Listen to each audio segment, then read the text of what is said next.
মাজালিসুল আবরার একটা কিতাব আছে। এই কিতাবের মধ্যে রাসূলুল্লাহ সাল্লাল্লাহু আলাইহি ওয়াসাল্লাম একটা হাদিস উল্লেখ করা হয়েছে।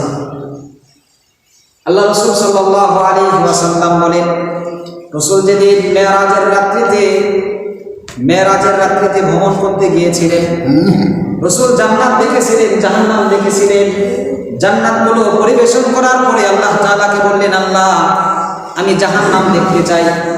আল্লাহ তাআলা বললেন, যান আপনি জাহান্নামটা গিয়ে দেখে আসুন, কিভাবে জাহান্নামটাকে সেটআপ দেওয়া হয়েছে, সেটিং দেওয়া হয়েছে।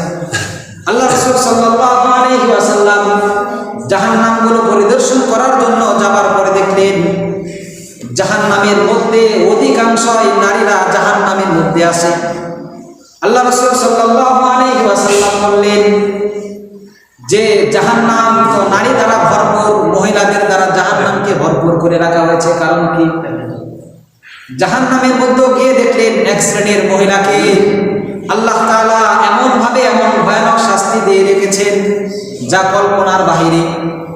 আল্লাহ রাসূল দেখলেন এক শ্রেণীর মহিলাদেরকে আল্লাহ তাআলা বশির কল দ্বারা তাদের জিহ্বার মধ্যে বশির কল লাগিয়ে জাহান্নামের আগুনের মধ্যে এরকম ঝুলিয়ে রেখেছেন।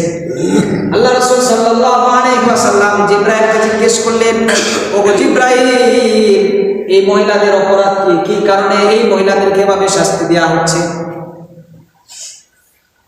রাসূলুল্লাহ সাল্লাল্লাহু আলাইহি ওয়াসাল্লামকে জানায় দেওয়া হলো, ওগো পয়গম্বর, এরা ওই সমস্ত মহিলারা যারা দুনিয়াতে তাদের স্বামীদেরকে কথার মাধ্যমে, জবানের মাধ্যমে কষ্ট দিয়েছিল।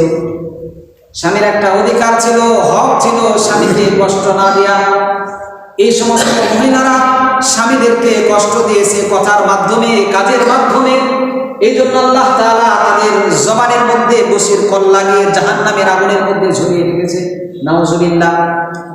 আল্লাহ রাসূল সাল্লাল্লাহু আলাইহি ওয়াসাল্লাম আরেকটু সামনে অগ্রসর হওয়ার পরে দেখলেন আরেক শ্রেণীর মহিলাদেরকে তাদের স্তনের মধ্যে বশির কল লাগিয়ে জাহান্নামের আগুনের মধ্যে এরকম ঝুলিয়ে রেখেছেন। জিবরাইলকে প্রশ্ন করলেন, ওগো জিবরাইল, এই সমস্ত মহিলাদেরকে এভাবে শাস্তি কেন দেওয়া হচ্ছে? রাসূলকে জানানো হলো, এরা হলো ওই সমস্ত মহিলারা যারা দুনিয়াতে বুকের উপরে কাপড় রাখতো না, ওড়না রাখতো না। 2 নাম্বার কারণ, এরা স্বামীর অনুমতি ব্যতীত তাদের স্তনকে অন্য পর পুরুষকে দিয়েছিল। এই জন্য আল্লাহ তাআলা তাদেরকে এরকম শাস্তি দিয়েছেন। আল্লাহ রাসূল সাল্লাল্লাহু আলাইহি ওয়াসাল্লাম আরেকটু সামনে অগ্রসর হওয়ার পরে দেখলেন এমন কিছু মহিলা জাহান্নামের মধ্যে অবস্থান করতেছে, যাদের পায়ের মধ্যে জাহান্নামের মধ্যে বশির কল লাগিয়ে জাহান্নামের আগুনের মধ্যে এরকম তাদেরকে এরকম ঝুলন্ত অবস্থায় রাখা হয়েছে। আল্লাহ রাসূল সাল্লাল্লাহু আলাইহি ওয়াসাল্লাম দেখার পরে আর সহ্য করতে পারলেন না। জিবরাইলকে আবার জিজ্ঞেস করলেন, ওগো জিবরাইল, এই সমস্ত মহিলারা কারা যাদেরকে এরকম ভয়ানক শাস্তি দেওয়া হচ্ছে? আল্লাহর পয়গম্বরকে জানানো হলো, এরা হলো ওই সমস্ত মহিলারা যারা দুনিয়াতে স্বামীর অনুমতি ব্যতীত ঘর থেকে বের হয়েছিল। মার্কেটে যাওয়ার জন্য স্বামীর অনুমতি নাই, পাড়ার মধ্যে টহল দেওয়ার জন্য স্বামীর অনুমতি নাই। এরা বিভিন্ন শপিং মলে যাইতো, স্বামীর অনুমতি নাই। স্বামীর অনুমতি নিয়াকে তারা কোনো রকম দায়িত্ব মনে করে নাই, মনে করেছে স্বামীর অনুমতি লাগবে না। স্বামীকে বৃদ্ধাঙ্গুল দেখিয়ে এরা ঘর থেকে বের হয়েছিল। এই জন্য আল্লাহ পাক তাদেরকে এরকম বশির কল লাগিয়ে জাহান্নামের আগুনের মধ্যে এরকম ঝুলিয়ে রেখেছেন। আল্লাহ রাসূল সাল্লাল্লাহু আলাইহি ওয়াসাল্লাম আরেকটু সামনে অগ্রসর হলেন। হওয়ার পরে দেখলেন জাহান্নামের মধ্যে আরেক শ্রেণীর মহিলাদেরকে শাস্তি দেওয়া হচ্ছে। এদের হাতের মধ্যে বশির কল লাগিয়ে জাহান্নামের মধ্যে এরকম ঝুলন্ত অবস্থায় রাখা হয়েছে। জিবরাইলকে জিজ্ঞেস করলেন, ওগো জিবরাইল, এই সমস্ত মহিলাদের কি কারণে এরা জাহান্নামের আগুনের মধ্যে জ্বলতেছে? আল্লাহ রাসূল সাল্লাল্লাহু আলাইহি ওয়াসাল্লাম বললেন যে এরা হলেন ওই সমস্ত মহিলারা যারা স্বামীর অনুমতি ব্যতীত স্বামীর সম্পদগুলোকে তারা অকাতরে খরচ করত। স্বামীর সম্পদগুলোকে খরচ করার জন্য স্বামীর অনুমতি নিত না। যেখানে ইচ্ছা, যেভাবে ইচ্ছা স্বামীর সম্পদগুলোকে, কষ্টে অর্জিত সম্পদগুলোকে এরকম যেখানে ইচ্ছা সেখানে ব্যয় করত, স্বামীর অনুমতি নিত না। এই জন্য আল্লাহ তাআলা তাদেরকে এরকম তাদের হাতের মধ্যে এরকম বসির কল লাগিয়ে জাহান্নামের আগুনের মধ্যে এরকম ঝুলন্ত অবস্থায় রেখেছে। আল্লাহ রাসূল সাল্লাল্লাহু আলাইহি ওয়াসাল্লাম এরকম অবস্থা দেখে, এরকম ভয়ানক অবস্থা দেখে আল্লাহ রাসূল সাল্লাল্লাহু আলাইহি ওয়াসাল্লাম বললেন, তাহলে পুরো জাহান্নামের মধ্যে যেই সমস্ত মহিলাদেরকে এরকম শাস্তি দেওয়া হচ্ছে, যদি মা বোনেরা স্বামীদের হকগুলো আদায় করত, যে একটা হকের কথা বললাম, যদি এই হকগুলো আদায় করত, তাহলে মা বোনদেরকে জাহান্নামের আগুনের মধ্যে জ্বলা লাগতো না। কথা বলুন ঠিক কিনা? এই জন্য মা বোনেরা, আমরা যদি স্বামীদের হকগুলো আদায় করি, যে একটা হকের কথা বললাম, তাহলে দুনিয়াতেও অশান্তি হতো না, আখিরাতেও কেউ এরকম ভয়ানক শাস্তির সম্মুখীন হওয়া লাগতো না। আল্লাহ রাসূল সাল্লাল্লাহু আলাইহি ওয়াসাল্লাম অপর হাদিসের মধ্যে জানিয়েছেন, আল্লাহ রাসূল সাল্লাল্লাহু আলাইহি ওয়াসাল্লাম জানিয়ে দিয়েছেন, দুনিয়ার মানুষকে যে জাহান্নামটা মহিলাদের দ্বারা ভরপুর। আল্লাহ রাসূলকে জিজ্ঞেস করা হলো, ইয়া রাসূলুল্লাহ, ইয়া হাবিবাল্লাহ, কেন এত মহিলারা জাহান্নামের মধ্যে যাচ্ছে, কারণ কি? আল্লাহ রাসূল সাল্লাল্লাহু আলাইহি ওয়াসাল্লাম দুইটা উত্তর দিয়েছেন। এই দুই কারণে সমস্ত মহিলারা জাহান্নামের মধ্যে বেশি যাচ্ছে। এক নাম্বার কারণ, তাকফুরনাল আশির। আল্লাহ রাসূল বলেছেন যে মহিলারা জাহান্নামের মধ্যে যাওয়ার অন্যতম একটা কারণ হলো এরা স্বামীদের নাফরমানি করে। তাকফুরনাল আশির, এরা স্বামীদের নাফরমানি করে। স্বামী দেখবেন কতদিন স্ত্রীকে তার খাবার দিচ্ছে, তার থাকার জায়গা দিচ্ছে, শোয়ার জন্য সুন্দর একটা জায়গা দিচ্ছে, সুন্দর সুন্দর জামা কাপড়ের ব্যবস্থা করে দিয়েছে। হঠাৎ একদিন যে কোনো কারণে স্বামী স্ত্রীকে একটা জিনিস দিতে পারে নাই, অথবা দামি একটা উন্নত মানের কাপড় কিনে দিতে পারে নাই, এই জন্য দেখবেন স্ত্রী রেগে গিয়ে বলে, আমি আর তোমার ঘর সংসার করতে পারবো না, আপনি আমাকে কি দিয়েছেন?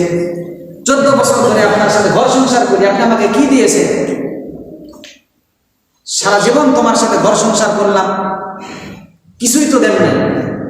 এরকম বলে কি বলে না? আপনাদের এদিকে বলেন, আমাদের এদিক দিয়ে বলেন। একটা জিনিস চেয়েছে, আপনার কাছে চেয়েছে, আপনি দিতে পারেন না, যে কোনো একটা সমস্যার কারণে আপনি দিতে পারেন না, কি বলে?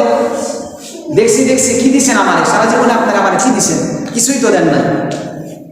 অথচ আপনি তার জন্য নিজের জীবন পর্যন্ত দিতেছেন, দামি দামি কাপড় দিয়েছেন, থাকার জায়গার ব্যবস্থা করে দিয়েছেন, উন্নত মানের জুতা কিনে দিতেছেন, সব দিতেছেন, কিন্তু যে কোনো একটা কারণে একদিন একটা জিনিস দিতে পারেন না, দেখে কি বলে যে, হ্যাঁ আপনি কি দিচ্ছেন আমি দেখছি না, সব তো আমার বাপের বাড়ি থেকে আমি নিয়ে আসি।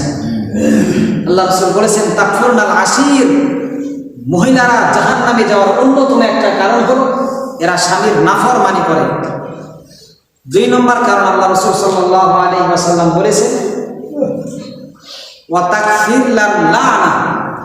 আল্লাহ রাসূল বলেছেন যে মহিলারা বেশি বেশি মানুষকে অভিশাপ দেয়, স্বামীকে অভিশাপ দেয়, সন্তানকে অভিশাপ দেয়। এই 2 নম্বর, এই কারণে যেহেতু তারা বেশি বেশি মানুষকে অভিশাপ দেয়, সন্তানদেরকে অভিশাপ দেয়, স্বামীদেরকে অভিশাপ দেয়, এই কারণেও মহিলারা জাহান্নামে যাবে। দেখবেন কথায় কথায় আমাদের মা বোনেরা সন্তানকে বলে, মহিলাদেরকে বলে, পাশের মহিলাদেরকে বলে, পাড়া প্রতিবেশীদেরকে বলে, পড়ে মরতে পারো না, তোমার পা কানা হয় না, তোমার চোখ কানা হয় না, রাস্তায় উষ্টা খায় পড়ে মরতে পারো না, এরকম বলে কি বলে না? বলে। এই জন্য মা বোনদেরকে বলতেছি, আপনারা স্বামীদের নাফরমানি করবেন না, মানুষকে অভিশাপ দেবেন না। যদি মানুষকে অভিশাপ দেন, সন্তানদেরকে অভিশাপ দেন, স্বামীর অবাধ্যতা করেন, স্বামীর নাশুকরিয়া করেন, আল্লাহ রাসূল সাল্লাল্লাহু আলাইহি ওয়াসাল্লাম বলেছেন জাহান্নামে যাওয়ার জন্য এই 2টা উল্লেখযোগ্য কারণ। এই জন্য স্বামীদের নাফরমানি করবেন না, নাশুকরিয়া করবেন না। স্বামী আপনাকে যতটুকু দিতেছে আর আপনি আলহামদুলিল্লাহ বলবেন, আলহামদুলিল্লাহ। আর যদি এর চাইতেও বেশি চান, যেটা দ্বারা আমার পোষাইতেছেন আরও লাগবে, তাহলে স্বামীকে সুন্দরভাবে বুঝিয়ে বলা যে আমার তো এটা প্রয়োজন, এটা প্রয়োজন, আমাকে এটা দিলে ভালো হতো। একটা জিনিসের তো সিস্টেম আছে, আপনি সিস্টেম মতো চান, তাহলে দেখবেন আপনি পেয়ে যাবেন। আম্মা জান আয়েশা সিদ্দিকা রাদিয়াল্লাহু তাআলা আনহা একবার রাসূলের কাছে বলেছিল যে অমুক অমুক এটা করে আমাদের এরকমটা হইলে তো ভালো হতো। আল্লাহ রাসূল সাল্লাল্লাহু আলাইহি ওয়াসাল্লাম রেগে গেলেন, গিয়ে বললেন, ইন আরাদতাল লুহুকা বি, যদি তোমরা আল্লাহকে চাও, আল্লাহর রসুলকে চাও, তাহলে ধনীদের মজলিসে বসাকে তোমরা ছেড়ে দাও। কারণ যদি কোনো মহিলা আরেকজন ধনী মহিলার কাছে বসে, তাহলে অবশ্যই ওনার চাহিদাগুলো ওনার মধ্যেও যাবে, প্রভাবটা পড়বে কি না? এই জন্য আপনি যেই লেভেলের মানুষ, আপনি সেই লেভেলে থাকবেন। আপনার অবস্থান কোথায়, সমাজে আপনার অবস্থান কোথায়, আপনি সেই অনুযায়ী চলবেন, আপনি তাদের সাথে চলবেন। আপনার অবস্থান যদি সেই পর্যায়ে হয়, তাহলে আপনি আপনার উপরের লেভেলের দিকে তাকাবেন না, তার নিচের লেভেলের দিকে তাকাবেন। তাহলে দেখবেন আপনার কাছে কোনো হবে না, আলহামদুলিল্লাহ আল্লাহ তাআলা অনেক ভালো রাখছেন। আপনি মাসে 50,000 টাকা পান, যিনি মাসে 60,000 টাকা পায় ওনার দিকে তাকাবেন না, যিনি 40,000 পায় ওনার দিকে তাকাবেন। তাহলে আল্লাহ তাআলার শুকরিয়া আদায় করতে পারবেন। এই জন্য মা বোনদেরকে বলবো, আপনারা স্বামীর অবাধ্য হবেন না, স্বামীর যে একটা হক আছে আপনারা আদায় করবেন। আর যুবক ভাইদেরকেও আমি বলবো যে আপনারাও সামর্থ্য অনুযায়ী স্ত্রীদের প্রতি ব্যয় করবেন। শুধু স্ত্রীরাই আপনাদের কাছে নত হয়ে থাকবে, বিষয়টা এরকম না। আল্লাহ রাসূল বলেছেন, স্বামীদের সম্মান আল্লাহ তাআলা অনেক দান করেছেন। আল্লাহ রাসূল বলেছেন, যদি দুনিয়াতে কোনো মানুষকে যদি সেজদা করার অনুমতি দেওয়া হতো, আল্লাহ রাসূল বলেছেন তাহলে স্ত্রীদেরকে বলা হতো স্বামীদেরকে সেজদা করো। কিন্তু যেহেতু এই বিধানটা নেই, এই জন্য মানুষকে সেজদা করতে পারে না।